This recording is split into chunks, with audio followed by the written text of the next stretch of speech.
If you're enjoying this Med Prep to Go Step 1 podcast, you can now get the content along with the content of the Crush Step 1 podcast ad-free in one bundle.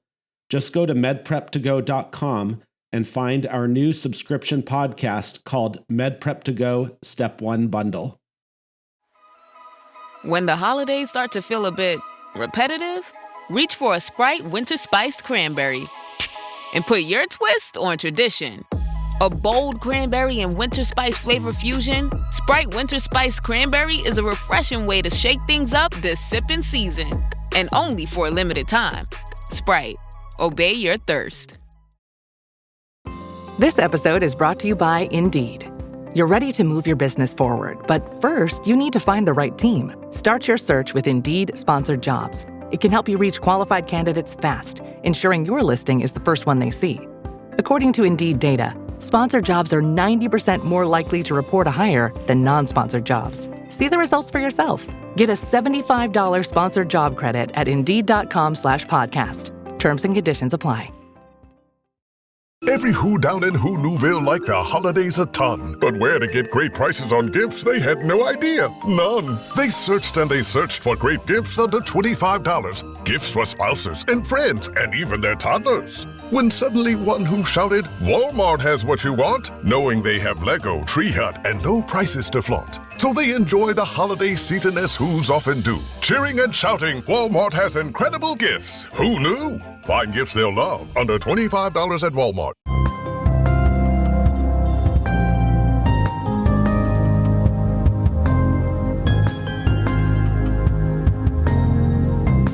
Hi, I'm Dr. Raj, quadruple board-certified doctor in pulmonary, critical care, sleep medicine, and my favorite, internal medicine. And I have been teaching USMLE Steps 1, 2, and 3 for the last 20 years. I teach IM board exams as well as subspecialty boards. My brand is Beyond the Pearls. I got my own book series. But today, the most important thing is this podcast teaming up with the amazing Dr. Ted O'Connell to bring you Med Prep to Go. And today I'll be reviewing 3 more questions. Today's theme is going to be pathology. And if you like this podcast, which I hope you do, you can get more questions at our website, www.medprep2go.com. Once again, this is a free audio and online question bank. And if you want to learn more about me, I have my own website, beyondthepearls.net. You can check out my book series published by Elsevier. The main series is Morning Report, Beyond the Pearls. And I do have my own podcast. And you know what that name is? Beyond the Pearls. But my personal podcast is also called, I have 2 of them out there. It's called the Dr. Raj Podcast. And follow me on a bunch of social media stuff. So today, let's get going and talk about these pathology cases. So let's do the first one. This is a 31-year-old man presents to the emergency department complaining of recurrent extremely severe headaches. He denies any other past medical history and states there is no family history of headaches. He reports that he researched headaches online and thinks he may have cluster headaches. Which of the descriptions are most consistent with a cluster headache? So I got to tell you, this has to be classic step 1 here. I already have some buzzwords in my mind, so let's read the answer choices together. Is it A, extreme facial pain that is very brief and is often triggered by light touch to the face? Is it B, headache that is bilateral, dull, non-pulsating, and a band-like shape distribution on the forehead and triggered by stress? Is it C, a headache that is preceded by aura and includes photophobia and phonophobia? Is it D, headache that's consistently relieved by non-steroidal anti-inflammatory drugs? Or is it E, a headache that is unilateral, recurs multiple times per day for stretches of weeks, and I'm going to say this, even months, and wakes up the patient sometimes at night from sleep? Well, the answer is going to be, it's going to be E for sure. That was the classic example there. So headache that is unilateral, reoccurs multiple times per day for a stretch for weeks, and I even said, up to a month sometimes, and wakes the patient up from sleep, is classic for cluster headaches. Cluster headaches are often unilateral, reoccur multiple times during the day for durations of a few weeks, extremely painful, can wake up from sleep, and is more common in men than women. Oxygen therapy is the hallmark of treatment. Triptans, such as sumatriptan, are also effective in treating cluster headaches. Answer A describes classic trigeminal neuralgia. Answer B describes a tension headache. C describes a migraine headache. And answer D is non-specific because non-steroidals can abort tension and migraine headaches also. So what is the learning point here? Cluster headaches are often unilateral, recur multiple times per day for several weeks up to a month at a time, and may wake the patient from sleep. Let's do another one. Oh, this one's This is an 11-year-old boy presents to the physician's office with difficulty breathing through his right nostril for several months and a 3-week history of recurrent severe nosebleeds on the same side. The patient denies any recent trauma. His parents have given him nasal decongestants and allergy medications with no relief. There is no personal or family history of serious illness. His temperature is a febrile at 98.6 Fahrenheit. Pulse is 90, respirations are 20, blood pressure is 110/80. On physical exam of the nose, it reveals septal deviation to the left and a pink, lobulated mass in the right nasal cavity that is actively bleeding. The remainder of the exam shows no abnormalities. Which of the following is the most likely diagnosis?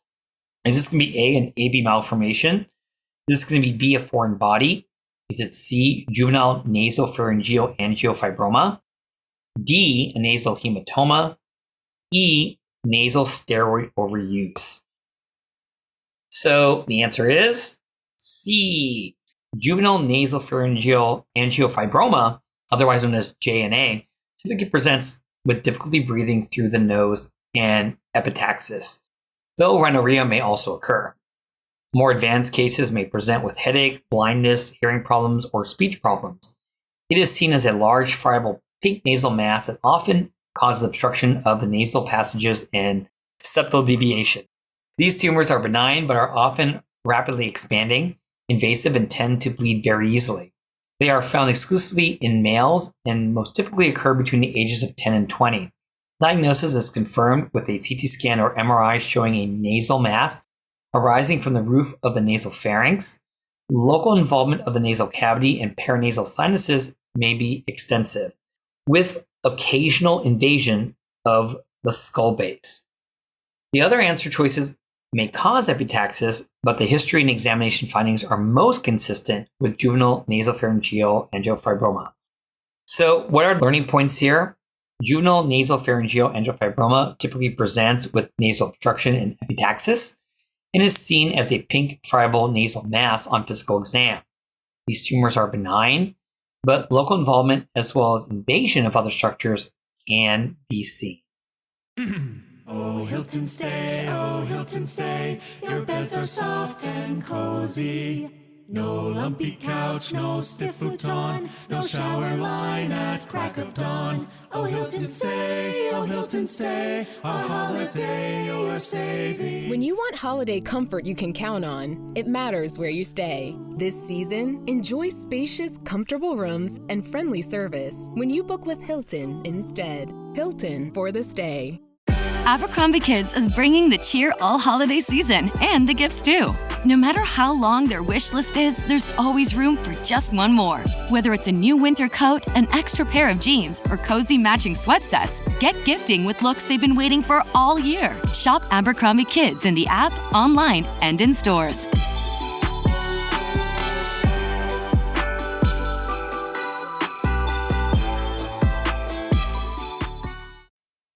So let's do one more. We have a 7-year-old boy is brought into the clinic by his parents who are concerned about his academic performance. They state he is occasionally in trouble for not paying attention in class and has received numerous detentions for being, quote, off task, end quote. The patients say he's generally well behaved at home, although he does sometimes take a long time to complete his homework assignments because he's very meticulous and checks his work multiple times to make sure it is correct. Birth history and past medical history are unremarkable. During the office visit, the patient is well behaved in the exam room and sits in the corner coloring. Occasionally, he stares into space for 8 to 10 seconds, making a slight smacking motion with his lips.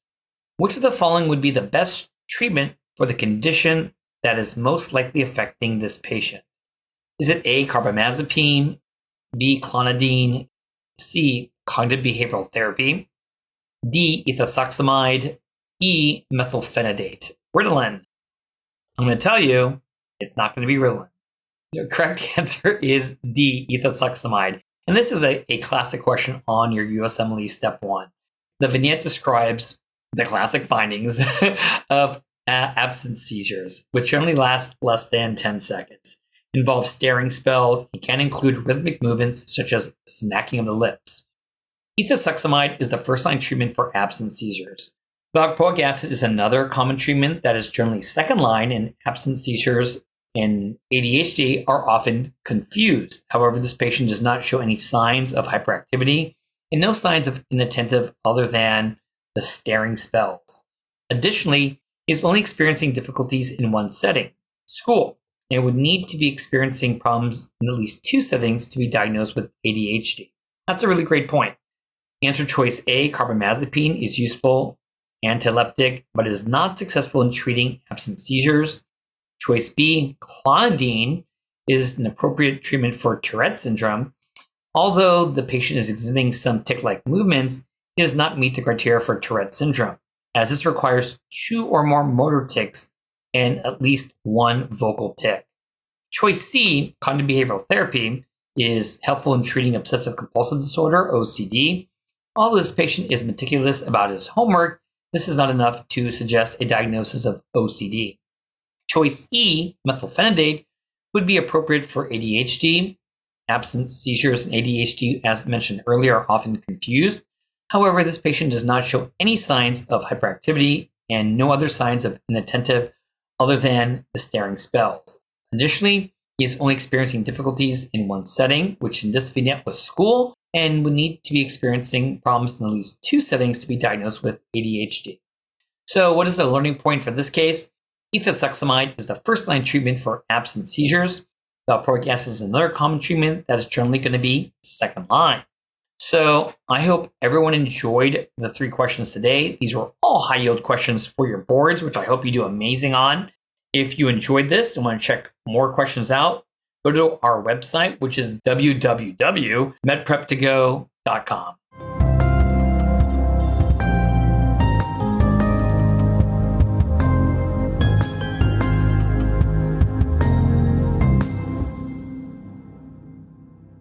Hi, everyone. This is Ted O'Connell. I just want to let you know that we have launched a Step 2 qbank podcast, very similar to our Step 1 qbank podcast. Each episode will have 3 questions so that you can study on the go. We are actively recording these and plan to release a new episode every 2 weeks. We're also launching a premium podcast bundle that will include ad-free access to USMLE Step 2 Secrets podcast, as well as early and ad-free access to all of our episodes from the Step 2 qbank podcast. So please go over to our website at medprep2go.com and check these out, or you can access them wherever you get your podcasts. Thanks so much.